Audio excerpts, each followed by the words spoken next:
What's happening, gang? It's your boy Retro back again with another reaction video. Yeah.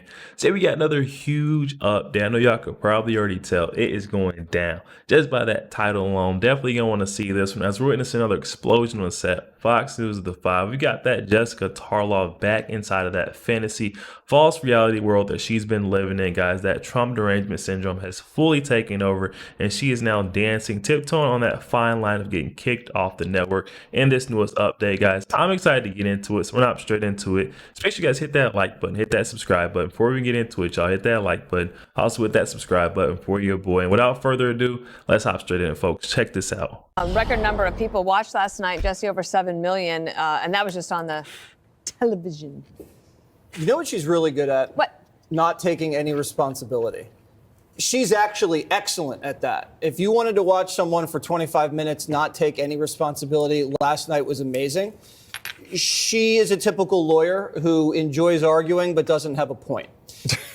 She said nothing bad happened over the last 4 years, but nothing good happened either. She never mentioned one accomplishment over the last 4 years. Not chips, not inflation reduction, nothing. And if you're Biden, you're watching this interview, you're like, okay, thank you. This was really bad. She did not look presidential to me. I remember even in contentious interviews where like O'Reilly would interview Barack Obama and he was pointing in his face. And Obama had this charming way where he'd be like, Bill, calm down. Like, that's not how things work. And creates this sort of connection with the interviewer. And she doesn't have the ability to do that. She's ice cold. She's unlikable, and her arguments are incoherent. At one point, she said, Donald Trump has to take responsibility for everything that happens in his administration. She goes, but I don't have to take any responsibility for what happens in the Biden-Harris administration. Or she says, the border has always been broken, but it was secure when I was there, except during an election year when Trump broke it. You cannot follow it. It's all illogical. She said she never noticed anything bad about Joe Biden. She's the nominee because Biden was bad. If you look at the Democrat reaction to this, they don't seem that happy. But I wanted to bring something for Jessica. A gift for me? Trump has now taken the lead in every single battleground state and is now ahead in the betting markets bigger than he ever has been so far. I will leave you with that, Jessica. Thank you. Hey, the stats from Jesse Waters for the statistics girl. Jessica Tarlov loves to throw out random statistics. Jesse Waters throwing it right back in her faces. That interview was disastrous. I'm right on with Jesse Waters and his take on it. Bigger than he ever has been so far. There's a reason. I will leave you with that, Jessica. Thank you. Well, since you invoked her name, I got to go to her next. Jessica, I mean, the goal for Kamala Harris yesterday, what was it, and did she reach it? So the goal was to not satisfy anyone sitting on this panel. Partisans, people who generally know how they're going to vote, have their preferences. If there are any undecideds left, and I'm getting skeptical that there are many of them with 19 days to go, 18 days to go, or whatever, and maybe it's just between Kamala and the couch or Trump and the couch, I think she did accomplish that goal. Because those people, if they're voting on immigration, I could guess how they're voting. If they're voting on reproductive freedom, I know how they're voting. And what Kamala Harris needed to do was to show up, to look tough, to not get rattled. I would disagree with my...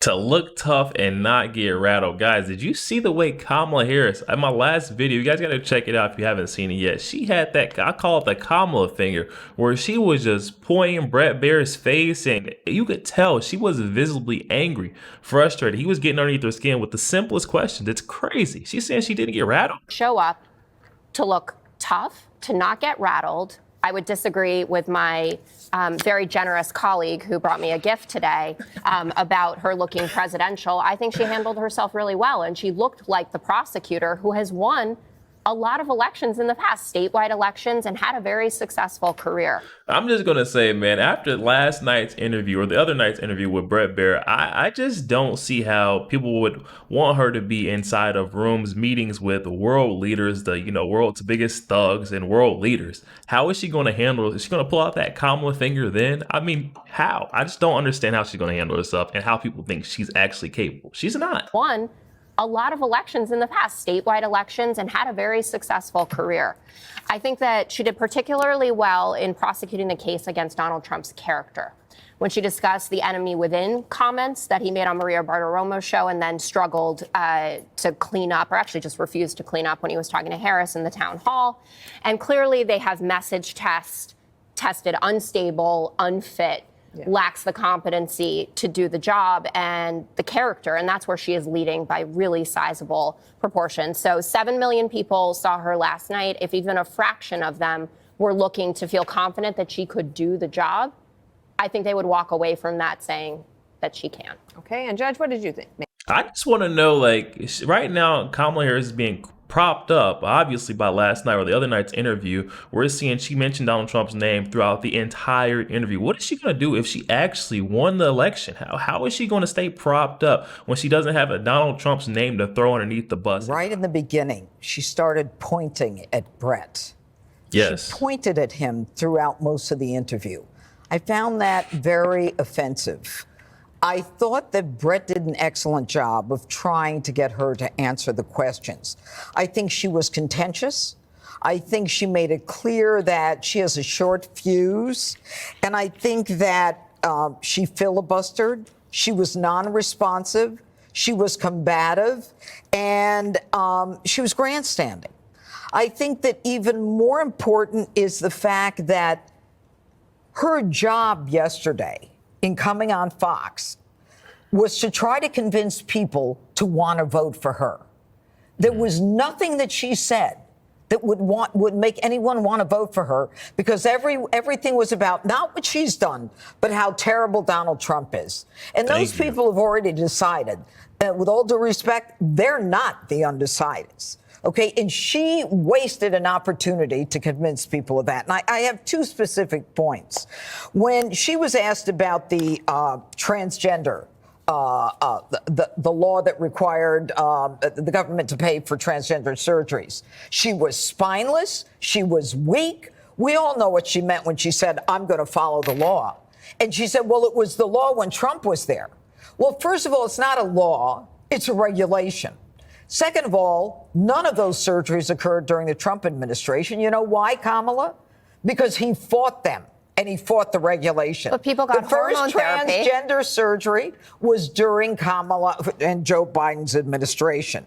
Now, take responsibility, stand up for what you believe, and stop being weak. Second point.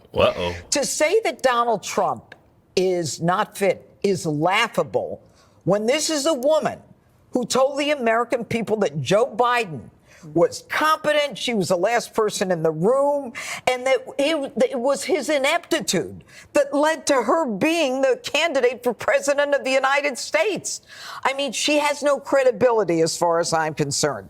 And I thought that she was very weak, and I thought that Brett did everything he could to restrain himself from a woman who wasn't interested in conversing. One of the ways to ask that... Judge Jeanine simply calling it how it is. That's why I love to refer to Judge Jeanine and her takes. She's going to call the balls and the strikes fairly well, no matter whose side she's playing for. Right now, she is saying the same thing. We're singing the same tune. Kamala Harris and that finger was a very dangerous. She's going to have to get that thing registered as a weapon the way she was using it on Brett Baier last night. You could tell that he was definitely getting underneath her skin with the most basic questions. And the biggest takeaway, the kicker from it all, is she did not have an answer for covering up for old Joe. It's what I took out of last night, my takeaway. To restrain himself from a woman who wasn't interested in conversing. One of the ways to ask that, and this just comes to me, and I'll turn it over to you, Greg, for whatever you want to say with your great notes, but she was, one of the ways to ask the question of when did you know he was mentally fit could have been, did you feel comfortable asking people for their hard-earned money to donate to a campaign that when you knew he wasn't capable of serving the next 4 years? And then see how she would answer. I don't know how she would answer. No. When Brett said, when did you first notice Joe Biden's mental decline? She said, Joe Biden isn't on the ballot. Why is he not on the ballot? Right. Yeah. Because of his mental decline. That's like answering, when did you know Epstein was a pal? Oh, on my fourth trip. Let me be very clear. She Greg. was a disaster. It was so bad. Doug Emhoff smashed his nanny cam. She lost her cool because she didn't expect the thing that none of the reporters have done, which is ask follow-up questions. She should have seen this coming. Stevie Wonder should have seen this coming, that Bret Baier was going to ask follow-up questions. She ended up with the look and the tone of a DMV clerk who wants to take her break, but you're waiting for her, and so she's just like, I'm not going to help that person. The best part of this, though, we edited it out. I can't understand this. When she said, you know what I'm talking about? And he says, no, I don't. He spoke for America. He did. We have waited 3.5 years for somebody to say, no, we don't know what you're talking about. Finally, it happened. I don't blame her for skipping tonight's Al Smith's dinner because, frankly, the Catholics might give her last rites. It was that bad. What else do I have? Oh, she was unprepared. She has no excuse for that. Right. She's lazy. There's a reason why she's in the witless protection program, because if this were a fight, most people would accuse her of throwing it. Seriously, how could you be that bad? How could you be that bad? And then the criticism that Baier interrupted her, he did what was given him. They created the scenario where he had limited time. She showed up late.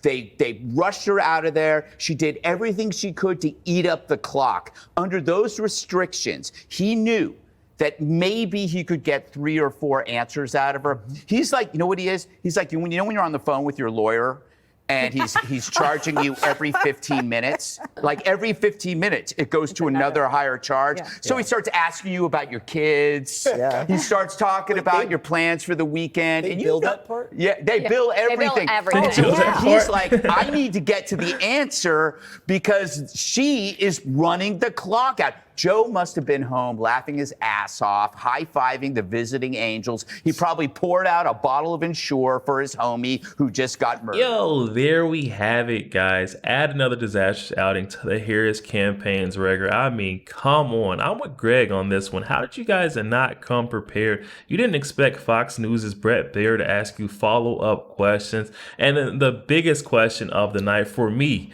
was when she was finally held accountable. I'm totally with Greg at this point. It seems like she's trying to throw the race with how bad she is bombing these appearances. You know, the media blitz didn't work out. She agrees to do Fox News. We're thinking she's going to come, you know, well prepared. Finally's got the script down, memorized. No, none of that happened. Then we got Jessica Tarlov in La La Land, that false reality where she's saying all we needed was her to show up looking tough and be able to combat what was thrown at her. Well, that was the exact opposite of what we seen out there. She looked weak and frail. I mean, what we seen the other night was her just not able to keep her emotions under control. You could just see their attitude, the temper flare up out of nowhere. It was the most basic questions, and you could just tell she was stumped. So she would result to getting angry.